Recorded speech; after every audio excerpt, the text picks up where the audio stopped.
ഞാനൊരു കാര്യം ചോദിക്കട്ടെ. നമ്മളിപ്പോൾ സോഫ്റ്റ്വെയർ ഡെവലപ്മെൻറ്റ് കാര്യങ്ങൾക്ക് എന്ത് ചെയ്യുന്നുണ്ട്, ഒരുപാട് കാര്യം നമ്മൾ എന്ത് ചെയ്യുന്നുണ്ട് വെച്ചാൽ ചാറ്റ് GPT യൂസ് ചെയ്തിട്ട് സെർച്ച് ചെയ്യുന്നുണ്ട്. ഇപ്പം അതുപോലെ തന്നെ നമുക്ക് വേറൊരു പ്ലാറ്റ്ഫോമിൽ വന്നിക്കുക, ഡീപ് സീക്ക്. ആ ഡീപ് സീക്കും ചാറ്റ് GPTയും നീ യൂസ് ചെയ്തിട്ടുണ്ടല്ലോ. അപ്പോൾ ഇതിൽ ഏതാണ് കുറച്ചുകൂടി മെച്ചമായിട്ട് തോന്നിയത്, അല്ലെങ്കിൽ ഇത് തമ്മിൽ ഡിഫറൻഷ്യേറ്റ് ചെയ്യുന്ന കാര്യം എന്താ?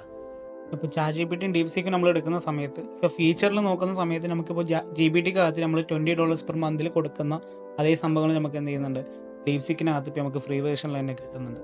പിന്നെ ഡീപ് സീക്ക് ഒന്നുകൂടെ ഔട്ട്പുട്ട് ഓറിയൻറ്റഡ് ആയിട്ടാണ് നമുക്ക് റിസൾട്ട്. പക്ഷെ അവരങ്ങനെ ഫ്രീ ആയിട്ട് കൊടുക്കുന്നതിൻ്റെ മെയിൻ കാരണം എനിക്ക് തോന്നുന്നത് വെച്ച് കഴിഞ്ഞാൽ ഈ ഓപ്പൺ AI പോലത്തെ, അതായത് AI മാത്രം ഇൻവെസ്റ്റ്മെൻറ്റ് ചെയ്യുന്ന കമ്പനീസ് ഉണ്ടല്ലോ, അവർ ഉപയോഗിക്കുന്ന 10% ഭാഗം ഇൻവെസ്റ്റ്മെൻറ്റ് മാത്രമേ ഉള്ളൂ ഇത്ര ഈ ഇതിനവർ ചെലവാക്കിയിട്ടുള്ളത്. അതുകൊണ്ടൊക്കെ തന്നെ ആയിരിക്കും അവർക്ക് ഇങ്ങനെ അവർ അത്രയും കോസ്റ്റ് എഫക്റ്റീവ് ആയിട്ടാണ് ഈ സംഭവം ചെയ്തിട്ടുള്ളത്. അത്രയും പെട്ടെന്ന് തന്നെ ചെയ്യുകയും ചെയ്തു. അതായത് 2024 ഈ കമ്പനി ഫോം ചെയ്യുന്നത്. സത്യം പറഞ്ഞാൽ എനിക്കിത് ലോഗിൻ ചെയ്ത് നോക്കാൻ പറ്റിയിട്ടില്ല. അതുകൊണ്ട് ഞാൻ എൻ്റെ യൂസേജിനെ കുറിച്ച് ചോദിക്കണം. മറ്റുള്ള കാര്യങ്ങൾ കുറച്ച് കേട്ടതാണ്. പിന്നെ ഞാൻ അറിഞ്ഞത് ഇതിൻ്റെ സോഴ്സ് കോഡ് ഓപ്പൺ സോഴ്സ് ആണ്. അപ്പോൾ അതുകൊണ്ട് തന്നെ കുറേ സാധ്യതകൾ ഇത് പബ്ലിക്കിൻ്റെ ഇടയിൽ എത്തുമ്പോൾ ഇതിൻ്റെ എന്താണ് ഇതിൻ്റെ പിന്നിലുള്ള അൽഗോരിതം ഫ്ലോ, എങ്ങനെ ഫ്ലോ പോകുന്ന കാര്യങ്ങളൊക്കെ അറിയുമ്പോൾ എനിക്ക് തോന്നുന്നു കുറച്ചുകൂടി ബെറ്റർ ആയി വരില്ലേ ചെയ്യുക. അതെ, കാരണം എന്ന് വെച്ചാൽ ഇതുവരെ ചാറ്റ് GPT എന്ന് പറയുന്ന ഒരു സംഭവം ആണ് നമുക്ക് AI എന്ന് പറയുമ്പോൾ കൂടുതൽ ഫെമിലിയർ ആയിട്ടുണ്ടായിരുന്നത്. അവരുടെ എല്ലാ സംഭവങ്ങളും അവർ സെക്യൂർ ആയിട്ട് കീപ്പ് ചെയ്യുന്ന ഒരു സംഭവമാണ്. അതിന്റെ ബിഹൈൻഡിൽ എന്താ നടക്കുന്നത് എന്നുള്ളതൊന്നും നമുക്ക് യാതൊരു ഐഡിയ ഉണ്ടായിരുന്നില്ല. ഇപ്പൊ ഇവരിത് കൊണ്ടുവന്ന സമയത്ത് ഇവരെന്ത് ചെയ്തു, കോഡ് ഓപ്പൺ സോഴ്സ് ആക്കി ഇട്ടു.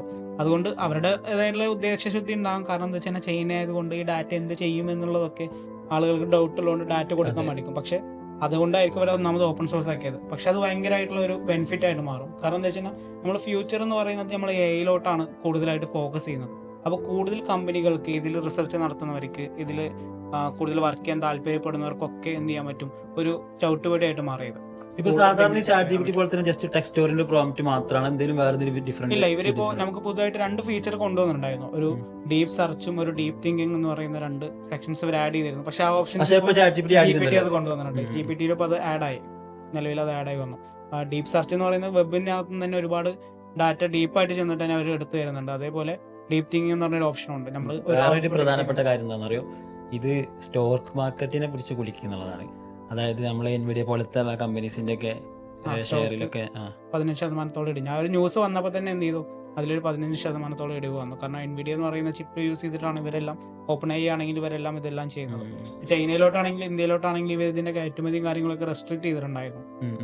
പക്ഷെ അതിന്റെ ഏറ്റവും ലോവസ്റ്റ് വേർഷൻ ചിപ്പ് യൂസ് ചെയ്തിട്ടാണ് ഡീപ് സീക്ക് ഈ സംഭവം. പക്ഷെ കുറച്ചുകൂടി ഇപ്പൊ അവൈലബിൾ ആയിട്ടുള്ള സാധനം കൊണ്ട് ചെയ്യുകയാണെന്നുണ്ടെങ്കിൽ കുറച്ചും കൂടി പെർഫോമൻസും കാര്യങ്ങളൊക്കെ അടിപൊളിയായിട്ടുണ്ടാവില്ലേ? തീർച്ചയായിട്ടും. ഇപ്പോൾ ഓപ്പൺ സോഴ്സ് ആയതുകൊണ്ട് തന്നെ ഇനി ഇതിൽ കൂടുതൽ ടീമുകൾ എന്ത് ചെയ്യും, ഇത് യൂസ് ചെയ്തിട്ട് പുതിയ സംഭവങ്ങൾ ഡെവലപ്പ് ചെയ്ത് തുടങ്ങും. അവരെയൊക്കെ എന്ത് ചെയ്യും, ഡീപ് സീക്ക് ലീഡ് ചെയ്യുന്ന ഒരു സിറ്റുവേഷൻ വരും. അപ്പോൾ അങ്ങനെ വരുന്ന സമയത്ത് ഇനി ഇവർ ഇമ്പ്രൂവ് ആയി വരാനാണ് ഇനിയും ചാൻസ് ഉള്ളത്. ഇപ്പൊ നമ്മളൊരു മന്ത്രി പറഞ്ഞിട്ടുണ്ടായിരുന്നു, കേന്ദ്രമന്ത്രി, നമ്മളും ഈ ലെവലിൽ എന്ത് ഇൻവെസ്റ്റ്മെന്റും കാര്യങ്ങളൊക്കെ ചെയ്യുമെന്ന്. എന്താ അതിന്റെ സാധ്യത തോന്നുന്നത്? ഇന്ത്യ അങ്ങനെ ഒരു AI ഇറക്കുമോ? കാരണം നമുക്ക് ഇന്ത്യക്ക് ഒരുപാട് ചാൻസ് ഉണ്ട്. കാരണം ചൈന ഇത് ഇറക്കിയിട്ടുണ്ടെന്നുണ്ടെങ്കിൽ തീർച്ചയായിട്ടും ഇന്ത്യക്ക് അത്, ഇന്ത്യ എത്രയും അതിന് മുന്നേ ചെയ്യേണ്ടതായിരുന്നു. ഇന്ത്യയിലാണ് കൂടുതൽ ടെക്കുകൾ കൂടുതലുള്ള ഹബ്. കാരണം മറ്റുള്ള രാജ്യങ്ങൾ ഇറക്കുന്നില്ല, പിന്നീട് കുറെ പ്രോഗ്രാംസ് ഒക്കെ വരാവും.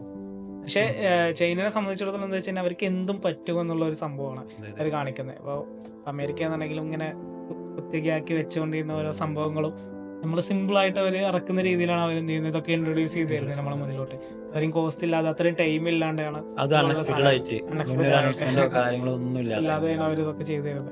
ശരിക്കും ഈ ഒരു ടൂൾ ഉപയോഗിച്ചിട്ട് വാറാണോ എന്നൊരു സംശയം അല്ലേ? എന്നെ സംബന്ധിച്ചിടത്തോളം ഇപ്പൊ 2 സൈഡായിട്ട് മാറി. ചാറ്റ് GPT എന്ന് പറയുന്ന ഒരു സൈഡോ ഡീപ് സീക്ക് എന്ന് പറയുന്ന ഒരു സൈഡോ ആയിട്ട് ഒരു വാർ ഫോമിലോട്ട് മാറി. എന്തായാലും എനിക്ക് പറയാന്ന് വെച്ചിട്ടാ, എല്ലാരും ഇങ്ങനെ വരട്ടെ.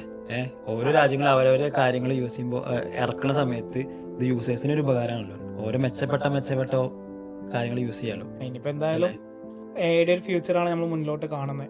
ഇതേപോലത്തെ കുറെ സ്റ്റാർട്ടപ്പുകൾ വന്ന് പുതിയ ഫങ്ഷണാലിറ്റീസ് കൊണ്ടുവന്നു. ഇപ്പൊ നമ്മളൊക്കെ ഡെവലപ്മെന്റിൽ അത്രയും GPT ആണെന്നുണ്ടെങ്കിലും ഒക്കെ നമുക്ക് അത്രയും യൂസ്ഫുൾ ആയി തുടങ്ങി.